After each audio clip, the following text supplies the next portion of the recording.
Praise the Lord. Praise the Lord. Praise the Praise Lord. the Lord. Praise the Lord. Hearty welcome, Father. Thank you so much for accepting and coming down here. Praise the Lord. Praise the Lord. Praise the Lord. Praise the Lord. Praise the Lord. Praise the Lord. Praise the Lord. పరిశుద్ధుడా ప్రేమగల మా తండ్రి, నీ పరిశుద్ధ నామమునకు స్తుతులు స్తోత్రం చెల్లించుకుంటున్నాము నాయన. మరొకసారి ఈ సంవత్సరంలో దీక్షను స్వీకరించిన మేమందరం ఈ రాత్రికాల జాగరణ ఆరాధనలో మేమందరం కూడా పాల్గొంటూ ఈ రాత్రితో నిన్ను ఆరాధించాలని ఆశపడుతూ ఇక్కడ చేరుకుని ఉన్నాం ప్రభువా. నిన్ను స్తుతిస్తూ ఉన్నాం, ఆరాధిస్తూ ఉన్నాం. ఇక ఏ పనులు పెట్టుకోకుండా ప్రభువా, నిండైనటువంటి హృదయంతో నిన్ను ఆరాధించటానికి మాకు ఇచ్చినటువంటి ఈ గొప్ప అవకాశాన్ని బట్టి నీకు వేలాది స్తోత్రాలు తండ్రి. ప్రభువా, ఇక్కడ చేరుకున్న ప్రతి ఒక్క బిడ్డను కూడా దీవించండి, పేరు పేరును ఆశీర్వదించండి ప్రభువా. మాకు ఇదంతా కూడా సిద్ధపరిచినటువంటి ప్రభువా మా బిషప్ తండ్రి గారిని, నాయన జయరాజ్ ఫాదర్ గారిని, విజయరాజ్ ఫాదర్ గారిని, తనతో సహకరించిన సిబ్బంది వారందరినీ కూడా దీవించండి. నీ వాక్యమును ధ్యానం చేసుకోబోతూ ఉండగా మమ్మల్ని అందరినీ కూడా దీవించండి. మాతో మాట్లాడండి, మా మనసులో ఉన్న చెడును బలతను తీసివేయండి. నీకు సాక్షులముగా బలపడే భాగ్యాన్ని మాకందరికి కూడా దయచేయమని యేసు పరిశుద్ధ నామమున అడిగి బ్రతిమాల వేడుకొంచున్నాము తండ్రి. Praise the Lord. Praise the Lord. Praise the Lord. Praise the Lord. Praise the Lord. Praise the Lord. Praise the Lord. యోహాను వ్రాసిన సువార్త 1వ అధ్యాయం 43వ వచనం నుండి 46వ వచనం వరకు చదువుకుందాం. మరునాడు ఇది ఒక్కసారి మైక్ ఉండాలమ్మ, ఈ కాస్త చదువు. మరునాడు యేసు గలిలయకు వెళ్ళుటకు నిశ్చయించుకొనెను. ఫిలిప్పును కనుగొని అతనితో నన్ను అనుసరింపుము అని పలికెను. ఫిలిప్పు కూడా ఆంద్రేయ పేతురుల నివాసమగు బెత్సయిదా పుర నివాసియే. ఫిలిప్పు నతానియేలును కలుసుకొని మోషే ధర్మశాస్త్రమునందు ప్రవక్తల ప్రవచనములందు చెప్పబడిన వానిని మేము కనుగొంటిమి. ఆయన యోసేపు కుమారుడు, నజరేతు నివాసి యేసు అని చెప్పెను. నజరేతు నుండి ఏదైనా మంచి రాగలదా అని నతానియేలును అడుగగా వచ్చి చూడుము అని ఫిలిప్పు పలికెను. ఇది క్రీస్తు సువిశేషము. క్రీస్తువా మీకు స్తుతి కలుగును గాక. ప్రభునందు ప్రియ దేవుని బిడ్డలారా, ఇంకొక 4-5 రోజులతో మనం చేస్తున్న ఈ దీక్ష ముగిస్తుంది. రోజులు అయిపోయాయి. ఎప్పుడు ఫాదర్ తపస్కాలం వచ్చేది అని అడిగే కొంతమంది పుణ్య స్త్రీలు ఈ కాలంలో భర్తల దగ్గర నుంచి ఫ్రీగా ఉండాలని, కాస్త ఫ్రీడమ్ దొరికేస్తుందని, మందు కొట్టడు నన్ను కొట్టడు అని చెప్పేసి హాయిగా బతుకుదామని ప్రయత్నం చేశారు. మన కథోలికులైతే దీక్షా కాలాన్ని చాలా పవిత్రమైన కాలంగా భావిస్తారు. ఎంతగా అంటే దీక్ష తీసుకొని కూడా అబద్ధం ఆడాను ఫాదర్, దీక్ష తీసుకొని కూడా బూతులాడాను ఫాదర్, దీక్ష తీసుకొని కూడా అంటే పాస్కా పండుగ తర్వాత మన సంగతి ఏంటి? నేను కాసేపు దీని గురించి ధ్యానం చేయడానికి ఇష్టపడతాను. ఈ రోజున తపస్కాలాన్ని మన వాళ్ళు ఒక 40 రోజుల పవిత్రమైన సమయంగా భావించి ఈ 40 రోజులు నేను బాగుండాలని మాత్రమే ఆలోచిస్తా కూర్చుంటే అసలు ఇన్ని ప్రయత్నాలు వేస్ట్ ఆఫ్ టైం. ఈ దీక్షలు స్వీకరించి 40 రోజులు బాబోయ్ ఎక్కడ పడితే అక్కడ ప్రార్థనలు, ఉపవాస క్రియలు, దాన ధర్మాలు, పుణ్యక్షేత్ర దర్శనాలు, ఇవన్నీ కూడా వేస్ట్ అవుతాయి. నేను ఎప్పుడు చెప్తాను, తపస్కాలంలో దీక్షను స్వీకరించటము అంటే స్టార్ట్ కాని బండిని తోయటం అన్నమాట. బండి స్టార్ట్ అవ్వనప్పుడు చుట్టూ ఉన్న వాళ్ళని ఏమని అడుగుతారు? కొంచెం తొయ్యండి బాబు అంటారు, రైట్? తోసిన తర్వాత బండి స్టార్ట్ అవుతుంది. బండి స్టార్ట్ అయిన తర్వాత ఇంకా తోస్తానే ఉంటారా? ఇంకెట్టాను కూడా అందరూ తోసుకుంటూ కూర్చోవాలి గమ్యస్థానం వచ్చే వరకు. తొయ్యరు, బండి దానికదే వెళ్ళిపోతూ ఉండాలి. పాస్కా పండుగ తర్వాత ఈ బండి పరిగెత్తాలి. నేను మారు మనసు పొందాలి. నేను ఈ 40 రోజుల్లో ఎన్నో ప్రసంగాలు విన్నా, ఎక్కడెక్కడో ప్రార్థనలు పెట్టారు, ఎక్కడెక్కడో నన్ను పిలిచారు. అయ్యి బాబాయ్, మా ఫాదర్లు అయితే మా విచారణల్లో 3 రోజులు కూటాలు, భారీ కూటాలు పెట్టించారంట. మరి మా విచారణలో దీక్షాపరులు ఇంటి దగ్గర ప్రార్థనలు పెట్టుకుని మమ్మల్ని అందరిని పిలిచారంట. మరి మేము పుణ్యక్షేత్రాలు దర్శించుకున్నామంట. ఇంత జరిగిన తర్వాత కూడా నేను మారలేదంటే ఆలోచించండి ప్రియ దేవుని బిడ్డలారా, నాకు ఇస్కారియోతుకి పెద్ద తేడా కనపడదు. Praise the lord. Praise the Lord, praise the Lord, praise the lord.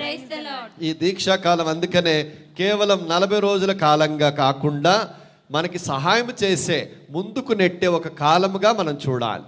తర్వాత మనం ఈ పాస్కా పండుగ అయిపోగానే మనం నిజమైనటువంటి దేవుని బిడ్డలుగా ఈ బండిని మనం నడపాలి.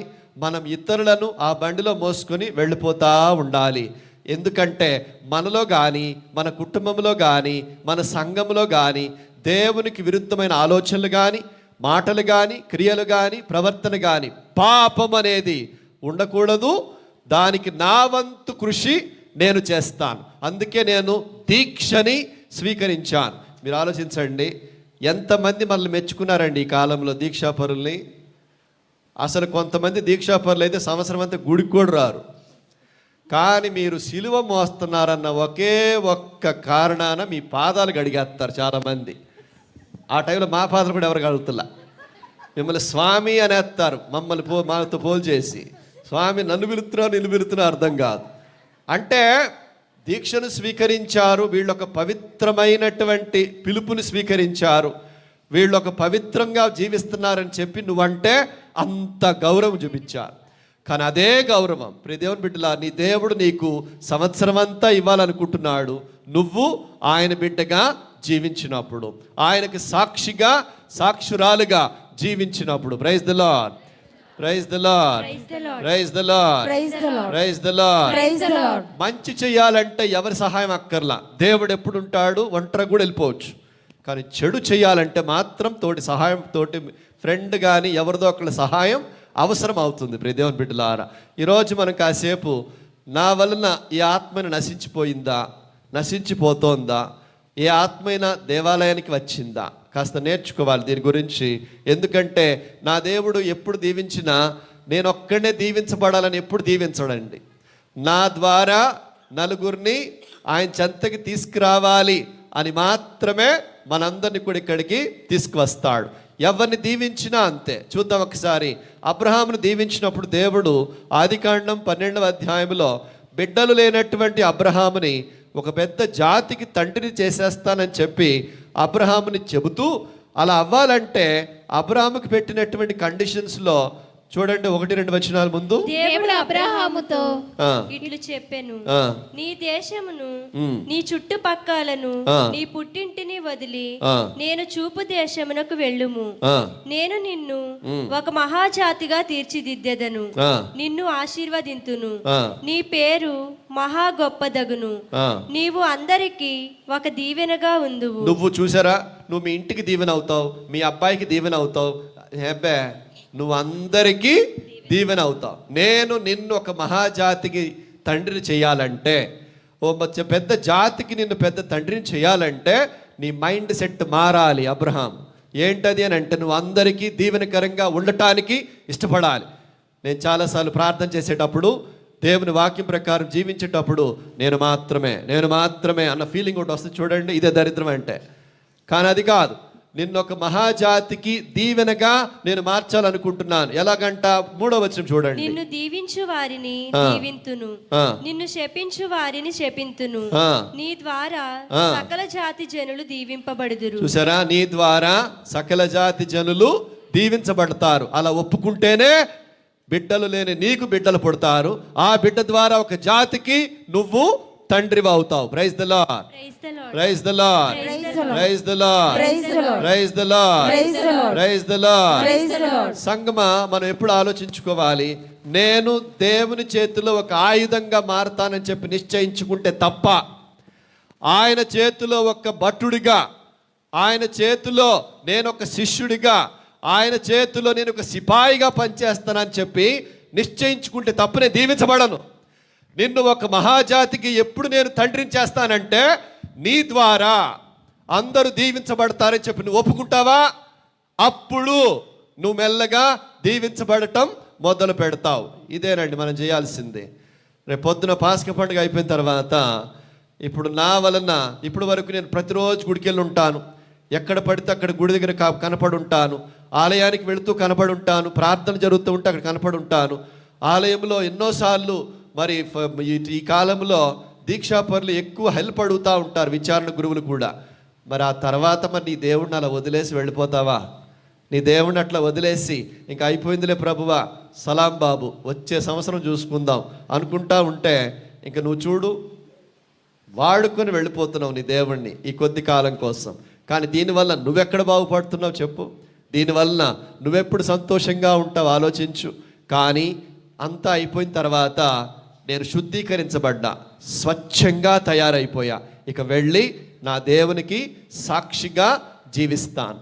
ఇక నా దేవునికి సాక్షిగా జీవిస్తూ నా వంతు పరలోక రాజ్య విస్తరణకై నా మాటతో, నా యొక్క క్రియలతో, నా ప్రవర్తనతో సాక్ష్యం పలుకుతూ ఆత్మలని కాపాడటానికి నేను సహాయపడతాను నా దేవుని రాజ్యంలో. ఈ యాటిట్యూడ్ నీకుంటే నీకు జరగబోయే అన్నీ కూడా సక్రమంగా ఉంటాయి. Praise the Lord, praise the Lord, praise the Lord, praise the Lord, praise the Lord, praise the Lord, praise the Lord. పాపం అనేది మన సంఘంలో ఉండకూడదు. ఎందుకంటే దేవునికి విరుద్ధమైనది ఏదైనా సరే మనందరినీ ఘోర శాపానికి గురి చేస్తుంది, మనందరికి తెలిసిందే. కాబట్టి ఈ పాపం నాలో ఉండకూడదు. ఇదే నేను దీక్షలో నేను చేస్తున్న ప్రయాణం. చాలామంది నేను చూశానండి, దీక్షలు స్వీకరించిన చాలామంది మందు మానేసిన వాళ్ళు ఉన్నారు, మారు మనసు పొందిన వాళ్ళు ఉన్నారు, తర్వాత కొంతమంది అయితే సంఘ పెద్దలు అయిన వాళ్ళు ఉన్నారు, చాలామంది ఉన్నారు. కానీ అది మనం చేసే ప్రయత్నాన్ని బట్టి ఉంటుంది. చూడండి, ఫాదర్ గారు, బిషప్ గారి సహాయంతో, మరి ఇక్కడున్న మన జయరాజ్ స్వామి సహాయంతో ఇదంతా ఏర్పాటు చేయగలరు. మీ విచారణ గురువులు మీకు బోర్డంతా చేయగలరు. కానీ ఎలా వెళ్ళాలన్నది నీ స్వంత ప్రయత్నం. 12 మంది శిష్యుల్ని ఎన్నుకుంటే, ప్రియ దేవుని బిడ్డలారా, అక్కడ యూదా ఇస్కారియోతు చివరిదాకా మారలా. నువ్వైతే 40 రోజులే, తనైతే 3.5 సంవత్సరాలు. రోజు ప్రసంగాలు విన్నాడు, రోజు అద్భుతాలు చూశాడు, ఆయనతో పాటు భుజించాడు, అన్నీ చేస్తానే ఉన్నాడు. కానీ ఏమాత్రం మార్పు రాలా. ఏ దొంగ పర్సనాలిటీతో అయితే లోపలికి వచ్చాడో చివరికి ఆ దొంగ క్యారెక్టర్తోనే యేసయ్యను పట్టించేశాడు. కాబట్టి నేను మారతానా లేదా అన్నది నీ ఇష్టం అన్నమాట. నువ్వు కావాలంటే మారగలవు. నేను దేవుని బిడ్డను అవ్వాలని నువ్వు ఆశపడితే మారగలవు. లేదు ఇలాగే ఉండి మళ్ళీ ఇంకో సంవత్సరం తర్వాత కండవా వేసుకుంటానంటే వేసేసుకోగలవు, ఏం పర్వాలేదు.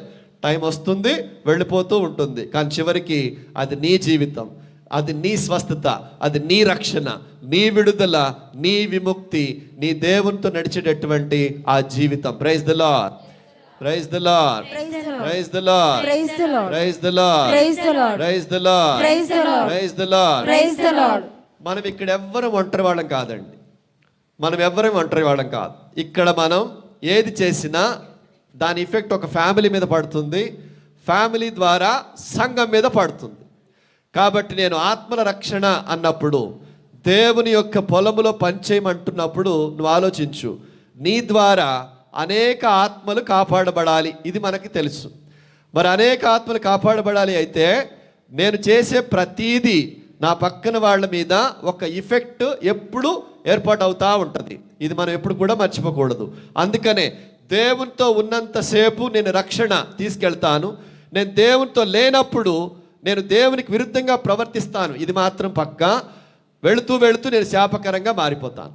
పాపంలోనికి వెళ్ళినప్పుడు ఇది జరిగిపోతూ ఉంటుంది. చూద్దాం ఒకసారి. యోహాను రాసిన మొదటి లేఖ 3వ అధ్యాయం 4వ వచనంలో, ఇంకొకడు రోమీయులు 3:23లో, పాపియగు వ్యక్తి దేవుని చట్టమును అతిక్రమించిన దోషియగును, ఏలైనా చట్ట ఉల్లంఘనమే పాపము. దేవుని చట్టాన్ని మీరటమే పాపం.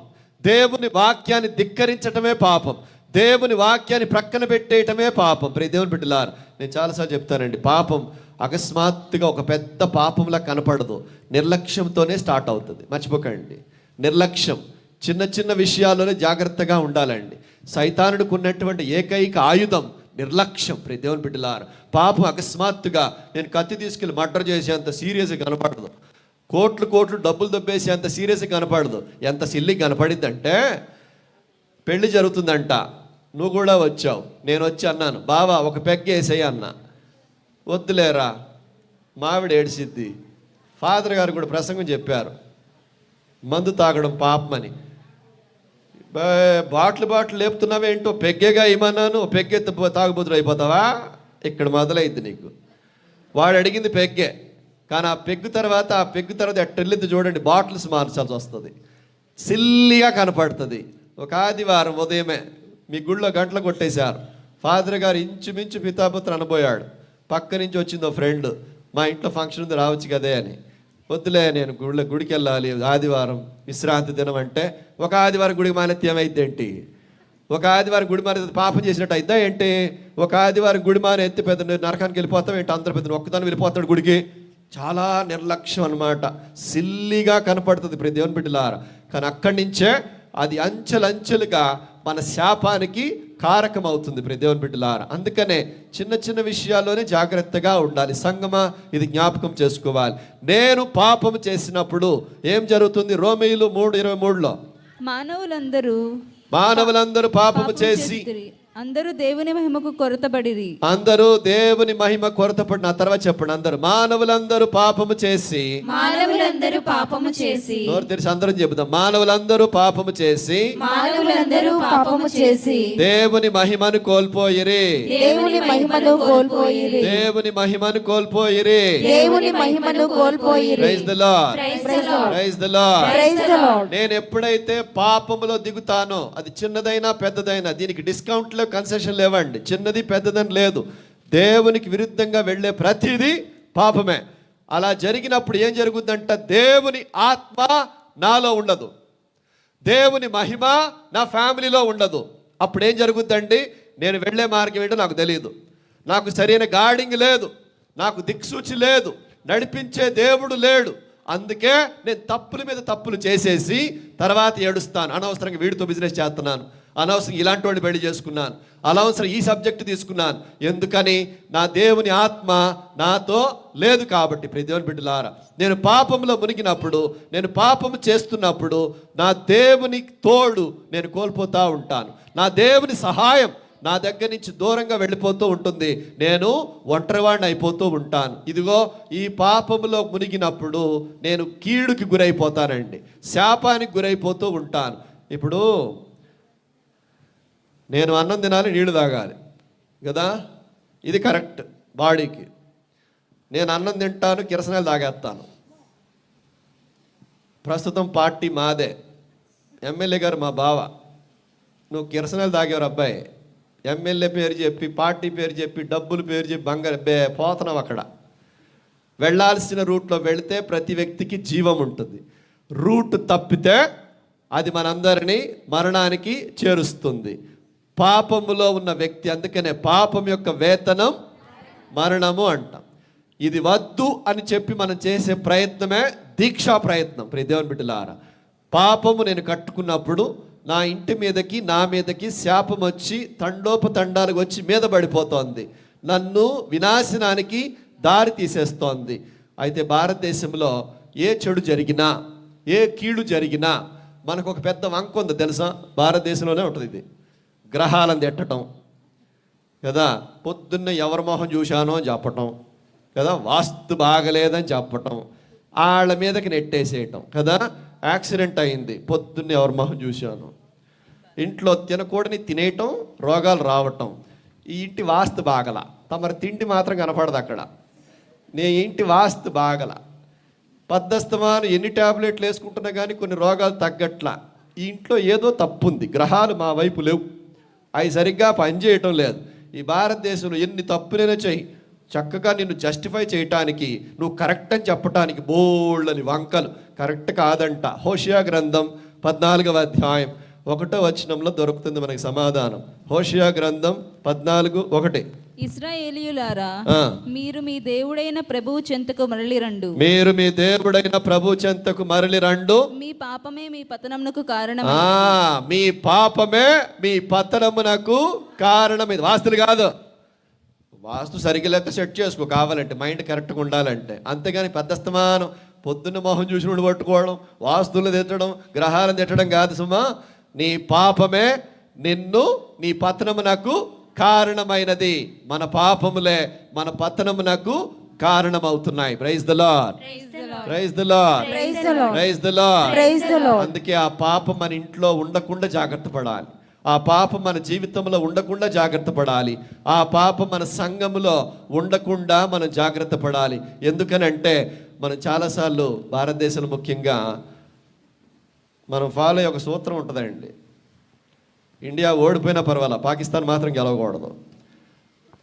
మేము నాశనమైన పర్వాలేదు, ఆడు మాత్రం బాగుండకూడదు కదా. ఆడు కారు కొన్నాడంట, మా ఇంటి ముందు రోడ్డు మాత్రం పడకూడదు. రోడ్డు పడి ఆడి కారు సాఫ్ట్గా నడవకూడదు. ఆ గతుకులు పట్టినటువంటి గుర్తల్లో మా బైక్ వెళ్ళి మాకు స్పైనల్ కార్డు దెబ్బతినేసినా పర్వాలా, ఆడి కారు మాత్రం సాఫ్ట్గా నడవడానికి మాత్రం వీల్లేదు. ఈ యాటిట్యూడ్తో కొన్నిసార్లు మన మతంలో కూడా కొన్నిసార్లు నేనే రక్షణ పొందాలి, నేనే దీవించబడాలి, అది నాకు కాకపోతే ఇంకెవరికి దక్కకూడదనే మైండ్ సెట్ మనకు వచ్చేసే అవకాశాలు ఎక్కువ ఉంటాయి. జాగ్రత్తగా ఉండాలి. దీవించటానికి వచ్చాం మనం, దీవించబడటానికి వచ్చాం మనం, దీవెనగా మారటానికి వచ్చాం మనం. మన సంఘానికి, మన కుటుంబానికి ఏది చేసినా సంఘమా అది నా ద్వారా నా కుటుంబానికి, నా సంఘానికి ఎప్పుడు స్ప్రెడ్ అవుతానే ఉంటుంది. నేను ఒంటరిగా అనుభవించడం అనేది ఎప్పటికీ ఉండదు. నేను రోడ్డు మీద నడుస్తూ వస్తూ నా చెప్పులతో ఏదో చెత్త తొక్కేసి మా ఇంటికి వస్తే ఆ దుర్వాసన నాకు ఒక్కడికే వస్తుందా? చెప్పులు నాయి కదా, దుర్వాసన నాకు ఒక్కడికే వస్తే మా ఇంట్లో వాళ్ళందరికీ వస్తుందా? అందరికీ వస్తుందండి. నేను సెంటు కొట్టుకున్నా అంతే. నేను సెంటు కొట్టుకుని మా ఇంట్లో ఉంటే సెంటు కొట్టుకుంది నేను, అది పడింది నా షర్ట్ మీద, కాబట్టి నాకొక్కడికే వాసన రావాలి అంటే కుదురుతుందా? లేదు. మా ఇంటి వాళ్ళందరికీ ఆ స్మెల్ వస్తుంది. లైఫ్ కూడా అంతే, దీవెనైనా అంతే, శాపమైనా అంతే. ఇక్కడే మనం జాగ్రత్తగా ఉండాలి. అది మన నుంచి మన కుటుంబానికి, కుటుంబం నుంచి సంఘానికి స్ప్రెడ్ అవుతుంది. మరి నీ వంతు నువ్వు ఎప్పుడు దీవెన మాత్రమే నీ సంఘానికి తీసుకుని వెళ్ళాలి, నీ కుటుంబానికి తీసుకుని వెళ్ళాలి. అప్పుడు ఆ పడవలో ఉన్న నువ్వు కూడా దీవించబడతావు. Praise the lord, praise the lord, praise the lord, praise the lord, praise the lord, praise the lord, praise the lord, praise the lord. యోనా నినవేకి వెళ్ళాలి. తార్షీషుకి కొనేశాడు టికెట్. వాళ్ళు బాగుపడటం ఇష్టం లేదు. నినవే వాసులు మారు మనసు పొందటం యోనాకి నచ్చలా. తార్షీషుకి టికెట్ కొని ఓడ ఎక్కిన కాసేపటికి ఏమైంది? తుఫాను చెలరేగింది. తుఫాను చెలరేగి పాపము ఓడలో ఉంది, పాపము ఓడలో ప్రయాణం చేస్తోంది. యోనా అనే వ్యక్తి రూపంలో పాపము పడవలోనికి ఎక్కింది, ఓడలోనికి ఎక్కింది. మెల్లగా నీళ్లు లోపలికి వచ్చేయటం మొదలు పెట్టాయి. ఆ తర్వాత వీళ్ళు లోపలున్న వస్తువులని బయట వేయటం మొదలు పెట్టారు, బరువులన్నీ బయట తీసేయటం మొదలు పెట్టారు. చెమట్లు పట్టేస్తున్నాయి. అయినా కానీ వెళ్ళే కొద్దీ ఓడ మునిగిపోతుందే కానీ రిలాక్సేషన్ అయితే దొరకదు కాక దొరకటం లేదు. ప్రియ దేవుని బిడ్డలారా, మరి ఏంటి? ప్రతి వృత్తిలో ఉన్నవాడు ఆ వృత్తిలో ఎక్స్పర్ట్ అవుతాడండి. చేపలు పట్టేవాడికి తెలుసు ఏ సమయంలో వెళ్తే మంచి చేపలు పడతాయా అని చెప్పి. రిపేర్ చేసేవాడు అంతే, ఉద్యోగం చేసేవాడు అంతే, అందరం అంతే. ఓడ నడిపే వాళ్ళకు కూడా తెలుసు ఈ గాలికి ఇంత వర్షం వస్తుంది, మనం ఈ మాత్రం పెట్టుకుంటే సరిపోద్ది అని. ఆ రోజు వాళ్ళు చేసే ప్రయత్నంలో దేవునికి విరుద్ధమైన శాపం ఆ ఓడలో ఉండేసరికి వాళ్ళు ఎంత మానవ ప్రయత్నం చేసినా పాపం ఓడలో ఉంది కాబట్టి మునుగుడు ఎక్కువైందే కానీ తగ్గలేదు. ప్రియ దేవుని బిడ్డలారా, అప్పుడు కెప్టెన్ నిశ్చయించాడు, మన చీట్లు వేయాల్సిందే, ఇదేదో మన ఆలోచనలకు విరుద్ధంగా వెళుతోంది అని. చీట్లు వేస్తే ఎవరి పేరు వచ్చింది? యోనా పేరు వచ్చింది. అసలు యోనా ఎక్కడా కనపడతల్లా. గొరకబెట్టేవాడు మాత్రం నిద్రపోతాడు, మిగిలిన వాళ్ళందరూ లేచి కూర్చుంటారు. తాగుబోతుడు మాత్రం నిద్రపోతూ ఉంటాడు, మిగిలిన వాళ్ళందరూ ఆకలి చచ్చిపోతూ ఉంటారు. పాపం కొన్నిసార్లు అలాగే ఉంటుంది. కానీ గొరకబెట్టేవాడు మాత్రం నిద్రపోతాడు, సుఖపడిపోతాడు కాదు, వాడికి పోయే కాలం దగ్గర వస్తుంది. తాగుబోతుడు మాత్రం ఎవడు చెప్పాడు తాగుబోతుడు ఆడటం బాగున్నాడు అని? వాడి గుండె కొట్టేస్తుందేమో, లివర్ కొట్టేస్తుందేమో, కిడ్నీలు కొట్టేస్తున్నాయి, వాడు కూడా బాగలేదు. పాపంలో ఉన్న ఎవడూ బాగుండడు. మన వాళ్ళు కొన్నిసార్లు పాపం తెలియక, పోనీలే సార్ ఎవడు పాపని ఆడిపోతాడు, ఊరుకోండి సార్ ఎవడ పాపని ఆడిపోయేది ఏంటి, ఆడి పాప నేను పోయేటట్టున్నానంట. అంటే మనం చాలాసార్లు అనుకుంటామండి, భర్తలు తిడుతూ భార్యలు తిడుతూ ఆ తప్పు చేసే వాళ్ళ వల్ల ఫ్యామిలీ బాధపడుతుంది అనుకుంటారు. కానీ తప్పు చేసే వాడు కూడా నశించిపోతున్నాడు కాబట్టే ఆ చెడుని మన ఇంటికి ఇచ్చాడు. కాబట్టి ఆ తాగుతున్న వ్యక్తి, ఆ విధంగా జీవిస్తున్న వ్యక్తి, పాపములు మునుగుతున్న వ్యక్తి ఏంటో ఇప్పుడు 100 ఏళ్ళు బతికేయడానికి రోడ్డు వేయట్లేదు అక్కడ, తను కూడా చావుకు దగ్గరైపోతున్నాడు. ఆ ఎఫెక్ట్ ఫ్యామిలీ మీద పడుతుంది. కాబట్టి పాపం చేస్తున్న వ్యక్తి డాన్సులు వేస్తున్నాడని మిగిలిన వాళ్ళందరూ కూడా బాధపడుతున్నారంట మాత్రం తప్పండి. ఆ పాపము చేస్తున్న వ్యక్తి ఆ తర్వాత ఫ్యామిలీ ఆ ఇంపాక్ట్ ని అనుభవిస్తూ ఉంటారు. Praise the lord, praise the lord, praise the lord, praise the lord, praise the lord, praise the lord, praise the lord. చీట్లు వేస్తే యోనా పేరు వస్తే వెళ్ళి వెతికితే ఎక్కడో అడుగు భాగం నిద్రపోతున్నాడు యోనా. వెళ్ళి లేపి, బాబు ఎవరు నువ్వు అంటే, యోనాకు అన్నీ తెలుసండి. యోనాకి జరుగుతున్న కీడంతా తెలుసు. నీళ్లు వస్తే పడుతుంది తెలుసు, నీళ్లు తోడుతుంది తెలుసు, పెట్టెలు బయట వేస్తుంది తెలుసు, వీళ్ళకి చెమట పడుతుంది తెలుసు. అయినా కానీ పట్టుబట్టి కూర్చున్నాడు. నినివేకి నేను వెళ్ళకూడదు, ప్రసంగం చెప్పకూడదు, వాళ్ళు మారు మనసు పొందకూడదు. నువ్వు ఎవరు బాబు అంటే వెంటనే చెప్తున్నాడు యోనా, ఆ చీట్లో ఉన్న పేరు నాదే, ఈ ఓడకు పట్టిన శాపం నేనే, నన్ను తీసేస్తే ఈ ఓడ ప్రశాంతిస్తదే. వాళ్ళు అవునా అయ్యో పాపం అనకుండా చేతిలో కూడా కాళ్ళు ఒకటి పట్టుకుని బయట వేసారు. వాళ్ళని అలసిపోయారు పాపం, ఇంకంతకు మించి వెళ్ళలేకపోయారు వాళ్ళు. అయ్యో నువ్వేనా పాపం చేసింది, ఈ ఓడలు ఎక్కింది నువ్వేనా, మీ వల్లేనా మాకు ఈ దరిద్రం అంటూ వాడిని కాపాడటానికి మాత్రం ప్రయత్నం చేయాల.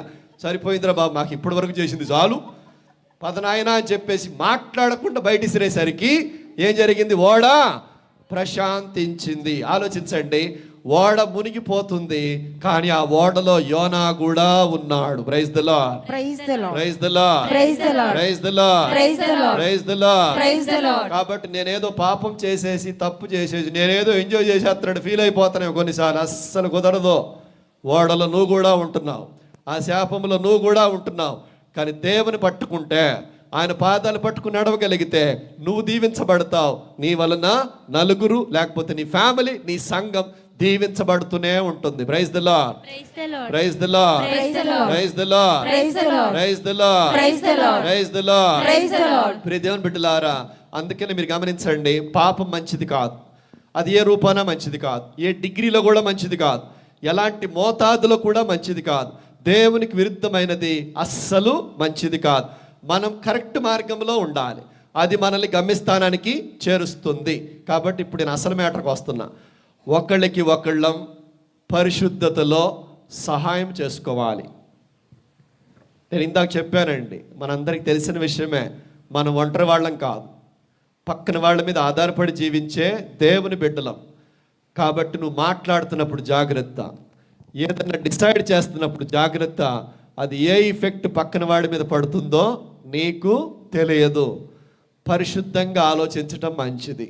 చిన్న చిన్న విషయాల్లో పరిశుద్ధంగా జీవించటం మంచిది. దేవుని బిడ్డలుగా ఆలోచించటం మంచిది. అలా జీవిస్తూ ఉన్నప్పుడు నా ఆలోచనలు పక్కన వాడికి ట్రాన్స్ఫర్ అవుతూ ఉంటాయి. అవి కొన్నిసార్లు సైతాను వశమైతే వినాశనానికి గురి చేస్తాయి. పాపము చేయటానికి ఎప్పుడైనా సరే తోడి వ్యక్తి సహాయం చేసినప్పుడే జరుగుద్ది. అవ్వ సడన్గా పాపం చేసేలా కదా వచ్చి పాపము చేయమని అక్కడ ప్రోత్సహించబడినప్పుడు మాత్రమే పాపము చేసింది. ఆదికాండం 3వ అధ్యాయం 6వ వచనంలో చూద్దాం. స్త్రీకి ఆ చెట్టు కన్నులు 4వ వచనం అంతట సర్పము ఆ మాట నిజము కాదు, మీరు చావనే చావరు, ఆ చెట్టు పండును తిన్నప్పుడు మీకు కనివిప్పు కలిగినని మీరు మంచి చెడ్డలు తెలుసుకొని దేవుని వలె అగుదురని ఎరిగి అతడు మీకట్లు చెప్పెను అనెను. స్త్రీకి ఆ చెట్టు కన్నుల పండుగగా ఉండెను, దాని పండు తినుటకు రుచిగా ఉండునని తోచెను. ఆ పండు వలన తెలివితేటలు కలిగిన ఎంత బాగుండునో కదా అని ఆమె తలంచి ఆ చెట్టు పండ్లను కోసి తిని భర్తకిచ్చెను. తను తిని చెప్పు తను ఆ పండు తిని భర్తకిచ్చింది.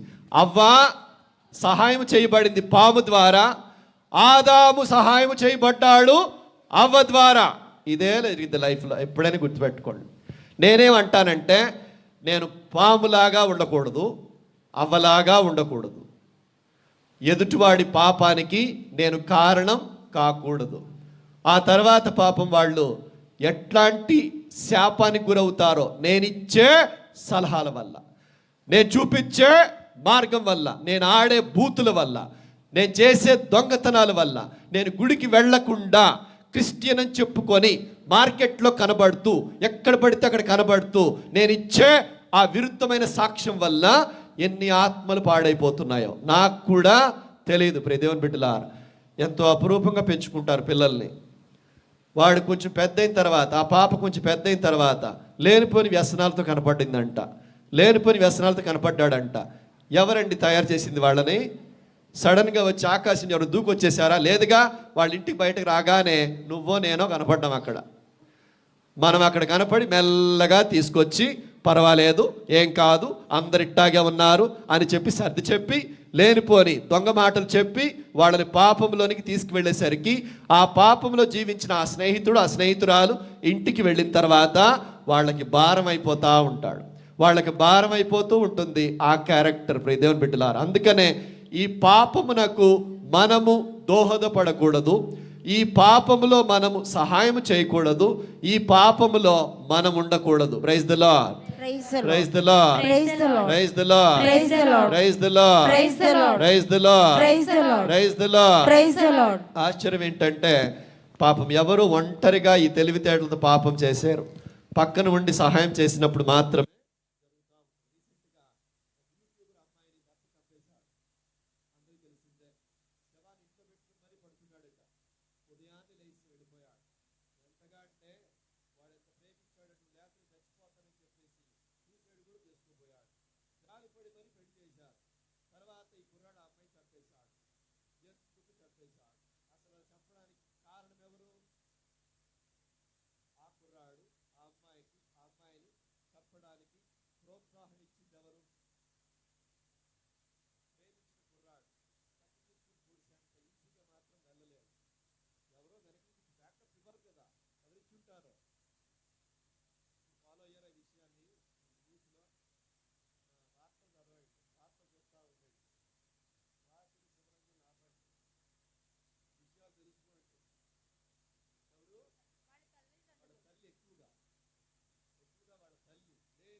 చేస్తున్నాం కదా, ఉండి మనం ప్రేరేపించడం వల్లే కదా ఇదంతా కూడా జరుగుతోంది. ప్రియ దేవుని బిడ్డలారా, అందుకనే మనం ఫ్రెండ్స్తో ఉన్నప్పుడు, ఫ్యామిలీలో ఉంటున్నప్పుడు, సంఘంలో ఉంటున్నప్పుడు ఏది దేవునికి ఇష్టమో అదే జరగాలి, ఏది దేవుడు ఇష్టపడుతున్నాడో అదే జరగాలి, నా ప్రభు ఏదైతే కోరుకుంటున్నాడో అదే జరగాలి. దానికి విరుద్ధంగా వెళ్ళే ఏ ప్రక్రియ అయినా సరే నా దగ్గరే ఆగిపోవాలి. దీనికి నేను ముందు దేవునికి సాక్షిగా, దేవునికి సాక్షురాలుగా జీవించడం నేను నేర్చుకోవాలి. Praise the lord, praise the lord, praise the lord, praise the lord, praise the lord, praise the lord, praise the lord, praise the lord, praise the Lord. మజ్జిగ కాస్త పులిసిన తర్వాత తాగితే మంచిది అని ఒక ఫ్రెండ్ చెప్తే, ఆ ఫ్రెండ్ అంటాడు, మరి అలా తాగితే గ్యాస్ పట్టింది కదా అంటే, నువ్వు తాగే మందు కంటే బెటరే లేరా అన్న. నేనే మందు అత్తమానం తాగనరా, నలుగురు ఫ్రెండ్స్ వచ్చినప్పుడే తాగుతా. మీరు చూడండి, ఫ్రెండ్స్ అనే మాట వినగానే పాపం గుర్తుకొస్తుంది మనకి. నిజం. ఆడు మందు కొట్టి కొట్టి కొట్టి పాడైపోయాడు. ఎవడి వల్ల? ఫ్రెండ్స్. ఈ అమ్మాయి ఇంట్లో చెప్పకుండా ఆడితో వెళ్ళిపోయింది. సహాయం చేసింది ఎవరు? అది అసలు ఆ మాటకి జరుగుతున్న దరిద్రానికి అసలు కంప్లీట్ విరుద్ధం అన్నమాట. స్నేహితుడు అంటే జీవితంలో సహాయం చేసేవాడు. దేంట్లో బాబు మనం సహాయం చేస్తుంది అసలు ఈ విషయాల్లో? పాపాలతో తప్ప ఇంకెక్కడా కుదిరి సావట్లేదు. ప్రియ దేవుని బిడ్డలారా, నేను ఎందుకు చెప్తున్నానంటే, సంఘ జీవులం, ముఖ్యంగా భారతదేశం 150 కోట్ల మంది అందరూ సంఘ జీవులం. ఏది చేసినా కానీ చుట్టూ ఉన్న ప్రతి ఒక్కరితో జీవిస్తున్న దేవుని బిడ్డలం. జాగ్రత్తగా ఉండాలి. మనం సరిగ్గా ఉండటం నేర్చుకోవాలి. తర్వాత అది ఏ ఇంపాక్ట్ పడుతుందో మనకే తెలియదు. మనం ఎప్పుడు సరిగ్గా జీవించడం నేర్చుకోవాలి. మత్తయి సువార్తలో 5వ అధ్యాయం, మత్తయి సువార్త 5వ అధ్యాయం 19వ వచనం చూద్దాం. కాబట్టి ఎవరైనా ఈ ఆజ్ఞలలో ఏ అత్యల్పమైన దానినైనను భంగపరిచి అట్లు జనులకు బోధించినచో వాడు పరలోక రాజ్యమున అత్యల్పుడుగా పరిగణింపబడును. ధర్మశాస్త్ర బోధకుల కంటే పరిసయ్యుల కంటే మీరు నీతిమంతమైన జీవితము జీవించిననే తప్ప పరలోక రాజ్యమున ప్రవేశింపరని చెప్పుచున్నాను. Praise the lord. Praise the lord. Praise the lord. Praise the lord. Praise the lord. Praise the Lord. నువ్వు దేవుని మాటను పాటించి ఆ అద్భుతాన్ని వేరే వాళ్ళకి చూపించి వాళ్ళు జీవం పోసుకుంటారు. నువ్వు దేవుని వాక్యానికి విరుద్ధంగా వెళ్ళావంటే అదే శాపం ఇతరులకు కూడా నువ్వు పంచిపెడుతున్నావు. 70-80 ఏళ్ల కోసం వచ్చావు ఇక్కడికి, ఇప్పటికే బోళ్ళంత అయిపోయి ఉంటుంది. ఇంక సరిపోద్దులే, ఇంకా అక్కర్లేదు. ఇంకా శాపకరమైన ఆ బతుకు అక్కర్లేదు. ఇంకా శాపకరంగా మనం జీవిస్తూ ఇతరులను పాడు చేయని అక్కర్లేదు. కుటుంబాలను వినాశనానికి గురి చేయని అక్కర్లేదు. తెలుసో తెలియకో జరిగిపోతోంది. పరిశుద్ధతలో సహాయపడటం మంచిది, మంచిలో సహాయపడటం మంచిది, ఇతరులను దేవుని దగ్గరికి చేర్చడం మంచిది, ఇతరులను చెడు నుంచి దూరంగా ఉంచడానికి మనవంతు సహాయం మనం చేయటం మంచిది. వాళ్ళ ఇంట్లో వాళ్ళు ఏడవకుండా ఉంచటం మంచిది. వాళ్ళందరూ కొంచెం రిలాక్స్డ్గా ఉండటానికి మనవంతు సహాయం మనం చేయటం మంచిది. ప్రియ దేవుని బిడ్డలారా, సంఘంలో ఉన్నాం. పౌలు అంటాడు, ఆలయానికి వచ్చిన వాళ్ళని సహోదర ముద్దుతో ఇగో లోపలికి తీసుకురండి, అంటే గుళ్ళో ఉండనివ్వండి, ప్రార్థన చేసుకొనివ్వండి, ఆలయంలో గడపనివ్వండి. ప్రియ దేవుని బిడ్డలారా, మంచి విషయాల్లో తోడ్పడండి.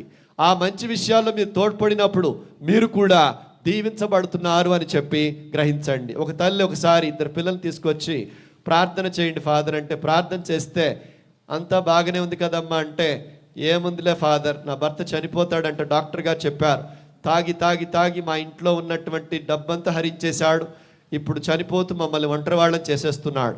ఈ మాట చెప్పినప్పుడు పెళ్లి వయసుకు వచ్చినప్పుడు 2 ఆడపిల్లని చూపిస్తూ, వీళ్ళిద్దరు నేనేం చేయాలి ఫాదర్, వీళ్ళిద్దరిని ఎట్ట పెళ్లి చేయాలి, ఆడదాన్ని ఎలా బతకాలి నేను అంటే, ప్రియ దేవుని బిడ్డలారా, అదంతా చూసినటువంటి నాకు భర్త మీద అయితే కోపం రాలేదండి, అస్సలు కోపం రాలా. ఎందుకనంటే వాడి రోజున అట్ట తయారయ్యాడు అంటే వెనక్కి తిప్పి తిప్పి తిప్పి ఒక 10-15 ఏళ్ల క్రితం 20 ఏళ్ల క్రితం చూడండి, ఎవరో నీ బోటోళ్ళు నా బోటోళ్ళు పరిచయం చేశారు ఆ మందుని. అంతేగా సిల్లీగా మందు కొట్టమని, ఏం కాదు అని, పెళ్లిలో ఉన్నామని, ఫంక్షన్లో ఉన్నామని పరిచయం చేయబట్టే కదండి ఈరోజు అట్ట తయారైపోయాడు. మరి ఈ రోజున పోలీస్ కమిషనర్కి ఒకసారి చెప్పారండి, విజయవాడ పోలీస్ కమిషనర్ గారు, ఒక వ్యక్తి హెల్మెట్ పెట్టకుండా రోడ్డు మీద ప్రయాణం చేస్తూ యాక్సిడెంట్కి గురైతే అక్కడ జరుగుతోంది ఒక మరణం కాదు, ఓ కుటుంబం రోడ్డు మీద పడటం. పాపం కూడా అంతేనండి. అక్కడ హెల్మెట్ ధరించకుండా ఒక వ్యక్తి మరణిస్తే ఆ వ్యక్తి చనిపోవటం నిజమే, కానీ వాళ్ళ ఫ్యామిలీ అంతా రోడ్డు మీదకి వచ్చేస్తుంది ఇంట్లో దిక్కులేక. నేను పాపమునకు గురి చేస్తున్నప్పుడు కూడా ఇంతే. ఆ వ్యక్తి అలా వ్యసనానికి గురైపోయి, లేనిపోని పాపానికి గురైపోయి, ఆ తర్వాత కుటుంబానికి భారం అయిపోతున్నాడు. ఆ తర్వాత ఇంట్లో వాళ్ళకి నిద్ర లేకుండా కారణమైపోతున్నాడు. దానికి సహాయం నేను చేశానా, నువ్వు చేశానా? దేవుని బిడ్డని, దీక్షను తీసుకున్న వాడిని, 40 రోజులు దేవునితో ప్రయాణం చేసిన వాడిని, ఎన్నో ప్రసంగాలు విన్నవాడిని, ఇట్లాగా ఇలా చేయటానికి నా దేవుడిని ఎన్నుకుందంటే కాదు. ప్రియ దేవుని బిడ్డలారా, ఆత్మను రక్షించటానికే నా దేవుడి 40 రోజులు నన్ను ఎన్నుకున్నాడు. వేరే వాళ్ళని ఆయన సన్నిధికి తీసుకొచ్చి రక్షించటానికే నా దేవుడు ప్రత్యేకంగా నన్ను ఎన్నుకున్నాడు. కాబట్టే నేను దేవుని చేతిలో ఒక ఆయుధంగా పనిచేయటం నేర్చుకోవాలి. నేను దేవుని బిడ్డగా జీవించినప్పుడు ఇతరుల ఆత్మలు దేవుని చెంతకు వచ్చినప్పుడు వాళ్ళు రక్షించబడుతున్నారని చెప్పి నేను గ్రహించుకోవాలి. నా దేవుడు నాకు ఆ విషయంలో నేను ఎప్పుడైతే నేను వెళ్తున్నానో నా దేవుడు ఎప్పుడు నాకు తోడుంటాడు, నన్ను దీవిస్తూనే ఉంటాడు. Praise the lord, praise the lord, praise the lord, praise the lord, praise the lord, praise the lord, praise the lord, praise the lord, praise the lord, praise the lord, praise the Lord. దేవునికి సేవ చేస్తున్నప్పుడు, ఇతరులతో సంభాషిస్తున్నప్పుడు మనం దైవికంగా ఉండటం చాలా మంచిదండి. దైవికంగా ఉన్నప్పుడే నువ్వు ఇతరులకు మంచి సాక్ష్యం ఇవ్వగలుగుతావు. ఎప్పుడైతే దైవికంగా ఉండటం మర్చిపోతున్నావో నువ్వు మాట్లాడేది, నువ్వు ప్రవర్తించేది అంతా కూడా సైతాను వశం అయిపోతుంది. కొలస్సీలకు రాసిన పత్రికలో పౌలు 3వ అధ్యాయం 23వ వచనంలో చూద్దాం. కొలస్సీలు మీరు ఏ పని చేసినప్పటికీ దానిని చిత్తశుద్ధితో మనుషుల కొరకు చేయుచున్న కార్యము వలనే గాక దేవుని కార్యముగా భావించి చేయుడు. 3:16కి రావా? 3:16. క్రీస్తు సందేశము మీ హృదయములలో సమృద్ధిగా ఉండవలెను. పూర్తి విజ్ఞతతో ఒకరినొకరు బోధించుకొనుచు బుద్ధి చెప్పుకొనుడు. కీర్తనలను, గీతములను, భక్తి గీతములను గానము చేయుడు. మీ హృదయాంతరాళముల నుండి దేవునికి కృతజ్ఞతలు తెలుపుచు గానము చేయుడు. చూసారా, పవిత్రంగా ఉండండి. వేరే వాళ్ళతో ట్రీట్ చేస్తున్నప్పుడు పరిశుద్ధంగా ట్రీట్ చేయండి. ఎందుకంటే దేవుని బిడ్డలారా, ఇక్కడున్న ఈ సంఘం, ఇంతమంది జనం దేవుని బిడ్డలమండి మనం. నాకు చాలా ఆశ్చర్యం వేస్తుంది కొన్నిసార్లు. అరే, మనం అందరం గుడికి వెళ్తున్న దేవుని బిడ్డలమండి. ఇది రాజకీయ పార్టీ కాదు, మీరందరూ కార్యకర్తలు కాదు, అబ్బే అస్సలు కాదు. ఇది ఇప్పుడు మన గ్రామాల్లో ప్రవేశించి సర్వనాశనం చేసేస్తుంది. దేవుని బిడ్డలం మనం, ప్రార్థన చేసుకునే బిడ్డలం. ఈ విషయాలు గుర్తు చేసుకోవాలి. పూర్తి విజ్ఞతతో బుద్ధి చెప్పుకుంటూ ఒకరికొకరు సహాయం చేసుకోవాలి. కీర్తనలు, గానములు పాడుతూ మనం దేవుని మహిమపరచాలి. సంఘాన్ని మనం సరైనటువంటి రీతిలో పోషించాలి. అక్కడికి వెళ్ళి ప్రార్థన చేసుకునే దీవెనలు పొందేస్తానని మాత్రమే కాదండి, నేను వెళ్ళి ఇతరులకు దీవెనగా నేను మారాలి. చూడండి, ఇందాక మనం చదువుకున్న సువిశేషంలో ఫిలిప్పు యేసయ్యని కనుగొన్నాడు. ఫిలిప్పు నోరు మూసుకొని ఉండలేదండి. నతానియేలుకి చెప్పాడు, రా మెస్సియాని మేము కనుగొన్నాము అని. నతానియేలు డౌట్ పడ్డాడు. ఫిలిప్ ఏమని చెప్పాడు? వచ్చి చూడుము అని చెప్పాడు. నతానియేలు వచ్చాడు. నతానియేలు కూడా యేసయ్య శిష్యుడయ్యాడు. నతానియేలు కూడా రక్షణ పొందాడు. సువార్త ప్రచారంలో భాగస్థుడయ్యాడు. ఇదే మనం చేయవలసింది. ప్రియ దేవుని బిడ్డలారా, దేవుని ఆరాధనకి, దేవుని దగ్గర ప్రార్థన చేసుకోవటానికి, దేవుని యొక్క రక్షణ బాటు నడవటానికి మనవంతు మన సహాయం మనం చేసినప్పుడు ఎంత గొప్ప మేలు చేస్తున్నామో మనం ఆలోచించుకోవాలి. మరి ఇద్దరు పిల్లలు తీసుకొని నా భర్త చనిపోతాడంట, నా పిల్లలు ఏం చేయాలని ఏడుస్తున్న ఆ తల్లి బాధనికి కారణం ఎవరో ఒక ఫ్రెండ్ అయి ఉంటాడు కదా, ఎవరో సహాయం చేశారు కదా. అది దొంగతనం అవ్వచ్చు, అబద్ధం అవ్వచ్చు, ఏమైనా అవ్వచ్చు. ఆ విధంగా హెల్ప్ చేస్తున్నప్పుడు ఆ పాపం గుడ్లు పెట్టి వెళ్ళే కొద్ది వెళ్తున్న ఓడ నినవేకి యోనా ఎక్కిన ఓడ మునిగిపోతూ ఎక్కువైపోయిందో, ఈ పాపం నేను ఒక్కసారి ప్రవేశపెట్టినప్పుడు అది నెమ్మదిగా ప్రియ దేవుని బిడ్డలారా శాపాన్ని పెంచుకుంటూ వెళ్ళిపోతుంది. అప్పుడేం జరుగుద్దండి? అప్పులు పెరిగిపోతాయి, నిద్ర తగ్గిపోతుంది, ఆరోగ్యం మందగిస్తుంది, మనుషులు మెల్లగా ఆయుష్ను కోల్పోతారు. దీనివలన ఇతరులు కూడా ఇంట్లో వాళ్ళు బాధపడుతూ ఉంటారు. నా దేవుడు అందుకేనా పిలిచింది ఇక్కడికి? నా దేవుడు అందుకేనా దీక్షను తీసుకోమని చెప్పింది? నా దేవుడు దీక్షను తీసుకుని ఇందుకేనా నన్ను ఒక సాక్షిగా నిలబెట్టింది అంటే అస్సలు కాదు. బహుశా బలహీనతతో నేను చేసుంటాను, కానీ ఈరోజు నా దేవుడు ఈ రాత్రికాల సమయంలో నన్ను బలోపేతం చేస్తూ ఉన్నాడు. నేను దేవుని బిడ్డగా జీవించి ఇతరులకు ఆ సుమాతృకనిచ్చి దేవుని చెంతకు నా వంతు కృషి నేను చేసి నేను నడిపించాలి అని. Praise the lord, praise the lord, praise the lord, praise the lord, praise the lord, praise the lord, praise the lord, praise the lord. ప్రియ దేవుని బిడ్డలారా, ఆ విధంగా నేను దేవుని విషయంలో ప్రవర్తిస్తున్నప్పుడు, నేను వెళుతూ ఉన్నప్పుడు నాలో తెలియని ఆనందం ఒకటి వస్తుంది. నాకు వచ్చే డౌట్ ఏంటంటే, ఇలాంటి పని చేస్తున్నప్పుడు, ఫాదర్ గారు మీరు చెప్పేదంతా కూడా అంత నిజం కాదండి, నేను బూతులాటం మానేసినంత మాత్రాన మా ఊర్లో బూతులాటం మానేస్తారనుకున్నారా ఏంటి? నేను అబద్ధాలు మానేసినంత మాత్రాన మా ఊర్లో అందరూ అబద్ధాలు మానేస్తారనుకున్నారా ఏంటి అంటే, నువ్వు మొదలుపెట్టు. డెఫినెట్గా మీ ఊర్లో బూతులాడే వాళ్ళు 90 మంది ఉంటే నువ్వు మానేసావు కాబట్టి నంబర్ 89 అయ్యింది, కానీ 91 అయితే అవ్వట్లేదు కదా. ఎందుకు అందరూ మారిపోవాలని చూడండి. మనం చాలాసార్లు వేసి పెద్ద తప్పేంటంటే, ఇస్తరాకులు ఎత్తమంటే పూర్తి చేయండి. ఇస్తరాకులు ఎత్తమంటే జనాభా లెక్కలేసినట్టు. ముందు మన పని మనం చేసుకుంటూ సరిపోద్ది. అందరూ మారుతారా, అందరూ మారిపోతారా, డిస్కరేజ్ అవ్వ మాకు. నీ వంతు నువ్వు ప్రయత్నం చేయి. ఇది మైండ్లో పెట్టుకుని ఎప్పుడే నా వంతు కృషి నేను చేస్తూ, నేను చేసే ప్రతిదీ పక్కన వాడి మీద ఒక ఇంపాక్ట్ కలిగి ఉంటుంది, గుర్తు చేసుకోవాలి. కాబట్టి నేను దేవునికి సాక్షిగా జీవిస్తున్నప్పుడు ఈ సాక్ష్యం నలుగురిని దేవుని చెంతకు చేరుస్తుంది. నేను దేవుని బిడ్డగా జీవించినప్పుడు ఆ విధంగా జీవించే నా సాక్ష్యం నలుగురిని వినాశనానికి దారి తీస్తుంది. ఆ శాపంలో నేను కూడా ఉంటున్నాను. నేర్చుకోవాలి మనం.